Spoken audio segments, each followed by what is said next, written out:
Simple and tasty చింతపండు పులిహోర అండి. చూసారు కదా,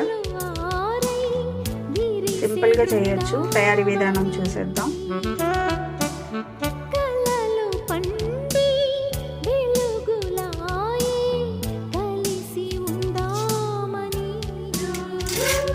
వేసంగి మల్లె చిలకై సీతంగి వేళ చిలుకై హేమంత సిగ్గులొలికి కౌవింతలాయ కళకే ఈ పూల ఋతువంత ఆదేటిదో ఈ తోట మాలిదో ఈ జన్మదో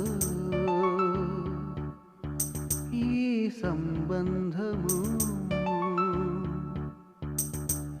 ఏ రాగము